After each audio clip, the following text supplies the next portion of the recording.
রাগের সময় ধৈর্যকে পণ্য দিয়ে আমি সব জায়গায় জিতে গেছি। হাতির মতো বড় জন্তু আমি নই, বাঘের মতো দ্রুত আমি দৌড়াতে পারি না, মাছের মতো আমি সাঁতরাতে পারি না, কিন্তু আমি সাবমেরিন বানায় মাছের সাঁতরানোকে হার মানাতে পারি। আমি পাখি হতে পারি না, কিন্তু আমি প্লেন বানিয়ে আমি পাখিকে হার মানাতে পারি।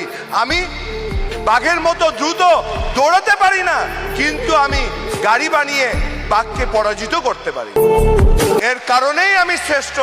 সেহেতু আমার এই শ্রেষ্ঠটাকে ধরে রাখতে হলে কে আমার সঙ্গে কি করলো, দ্যাট কোশ্চেন রিমেন ইনভ্যালিড। এই প্রশ্নটা কখনো আমার জীবনে আসবে না। আমার জীবনে প্রশ্ন আসবে, how much I can give to others. আমি অন্যকে কতটুকু দিতে পারি। স্বপ্ন কখনো ঘুমায় দেখা হয় না, স্বপ্ন দেখতে হলে না ঘুম ভেঙে যায়। আর যাদের ঘুম ভেঙে যাবে তারাই অন্যকে স্বপ্ন দেখাতে পারবেন।